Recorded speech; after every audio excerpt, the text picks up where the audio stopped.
ദൈവമനുഷ്യൻ്റെ സ്നേഹഗീത അധ്യായം 23. ബത്ലഹേമിലെത്തുന്നു.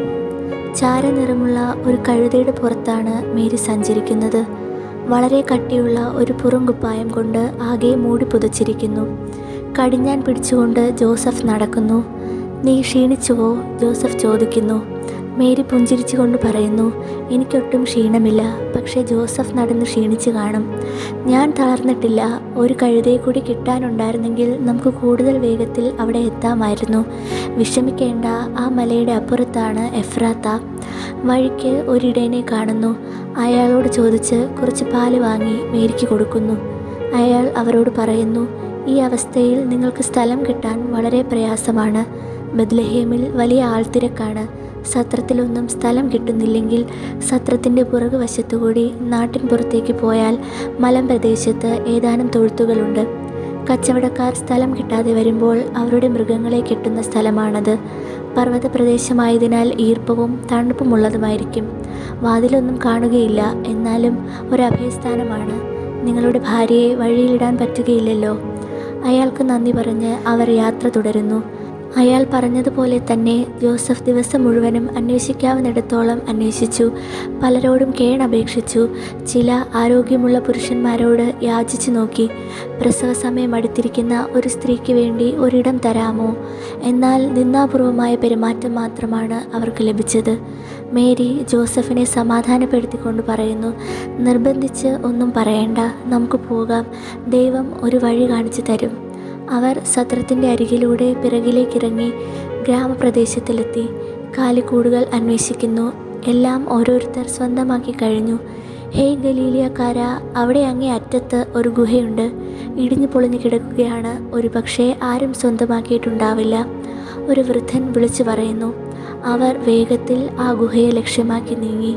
ശരിക്കും അതൊരു മാളം പോലെയുണ്ട്. അകത്ത് പ്രകാശമില്ല. ജോസഫ് തൻ്റെ തോൾ സഞ്ചിയിൽ നിന്ന് വിളക്കും തിരിയും എടുത്ത് കത്തിക്കുന്നു. അകത്ത് കടന്നപ്പോൾ മുക്കറയിട്ടുകൊണ്ടുള്ള ഒരു സ്വാഗതം. "കടന്നു പോരൂ മേരി, ഇതിനുള്ളിൽ ആരുമില്ല. ഒരു കാള മാത്രമേ ഉള്ളൂ. ഒന്നുമില്ലാത്തതിനേക്കാൾ ഭേദം." ജോസഫ് പുഞ്ചിരിയോടെ പറയുന്നു. ഒരാണിയിൽ വിളക്ക് കൊളുത്തുന്നു. മുകളിൽ മുഴുവൻ ചിലന്തി വലകളാണ്. ചെളിയും കുഴിയും ചവറും ചാണകവും എല്ലാം കൂടി കുഴിഞ്ഞതാണ് തറ. വൈക്കോലും നിരന്നു കിടക്കുന്നു. കാള തല തിരിച്ചു നോക്കുന്നു. ശാന്തമായാണ് നോക്കുന്നത്. ഒരു മൂലയ്ക്ക് ഒരു ദ്വാരത്തിനടുത്തായി ഒരു പരുക്കൻ ഇരിപ്പിടവും അതിനടുത്ത് തീ കൂട്ടാനുള്ള വലിയ കല്ലുകളും കാണുന്നു.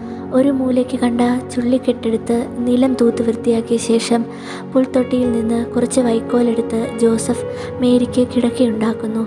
അവരുടെ കഴുതയ്ക്കും പുല്ല് വലിച്ചിട്ട് കൊടുക്കുന്നു. അതിനുശേഷം അവിടെ കൂട്ടിയിട്ടിരുന്ന ചുള്ളിക്കമ്പുകൾ കൊണ്ട് തീ കൂട്ടി ഈർപ്പമുള്ള വൈക്കോൽ ചൂട് പിടിപ്പിച്ച് കിടക്ക ചൂടുള്ളതാക്കുന്നു. മേരി പുഞ്ചിരിച്ചുകൊണ്ട് എല്ലാം നോക്കി സ്റ്റൂളിന്മേലിരിക്കുന്നു. കിടക്ക തയ്യാറായി. മാർദ്ദവമുള്ള വൈക്കോലിന്മേൽ വിശ്രമിക്കാൻ ശ്രമിക്കുന്നു. ഒരു തൂണിന്മേൽ ചാരിയാണ് ഇരിപ്പ്. ജോസഫ് തൻ്റെ പുറംകുപ്പായം കൊണ്ട് ഗുഹയുടെ കവാടം മറയ്ക്കുന്നു. പിന്നീട് റൊട്ടിയും ചീസും ഒരു കുപ്പിയിൽ നിന്ന് കുറച്ച് വെള്ളവും എടുത്ത് മേരിക്ക് കൊടുക്കുന്നു. ജോസഫ് പറയുന്നു, "ഒന്ന് വിശ്രമിക്കാൻ നോക്കൂ മേരി. നാളെ കാര്യങ്ങൾ കുറേ കൂടി എളുപ്പമുള്ളതാകുമെന്ന് തോന്നുന്നു." മേരി അനുസരിക്കുന്നു. വാതിലിന് വലതുവശത്ത് പുറം തിരിഞ്ഞാണ് കിടക്കുന്നത്. ജോസഫ് വാതിലിൻ്റെ ഇടതുവശത്ത് തീ കൂട്ടിക്കൊണ്ടിരിക്കുന്നു. ഇടയ്ക്ക് മുട്ടിന്മേൽ നിന്ന് പ്രാർത്ഥിക്കുന്നു. കാളയുടെയും തൂണിൻ്റെയും മറവിലാണ് മേരിയെങ്കിലും ജോസഫ് മേരിയെ ശ്രദ്ധിക്കുന്നുണ്ട്. വളരെ നേരം കടന്നുപോയി. മേരി കിടക്കയിൽ പ്രാർത്ഥിക്കാൻ തുടങ്ങി. മുട്ടിന്മേൽ നിന്നും സാഷ്ടാംഗ പ്രണമിച്ചും ദീർഘമായ പ്രാർത്ഥന.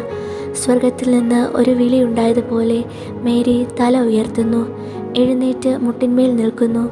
ഗുഹയുടെ മുകളിലുള്ള വിള്ളലിലൂടെ ചന്ദ്രൻ്റെ രശ്മികൾ അകത്ത് കടക്കുന്നു. മേരിയുടെ ശിരസിൽ അത് പതിക്കുന്നു. "ഓ, എത്ര സുന്ദരമാണിവിടമെന്ന് അപ്പോൾ മേരി ചിന്തിക്കുന്നു." അലൗകികമായ ഒരു പുഞ്ചിരിയിൽ അവളുടെ മുഖമാകെ രൂപാന്തരീഭവിക്കുന്നു.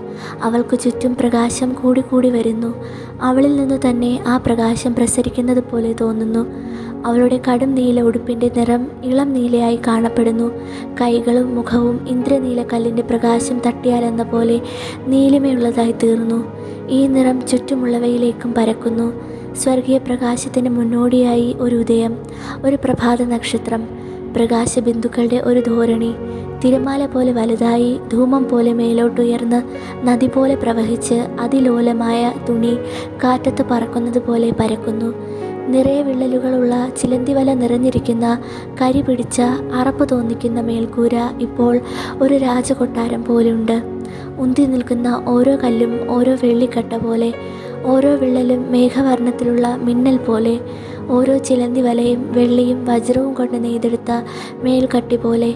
മിന്നുന്ന രണ്ട് കല്ലുകൾക്കിടയിൽ ശീതകാല നിദ്രയിൽ ആണ്ടിരിക്കുന്ന ഒരു വലിയ പല്ലി.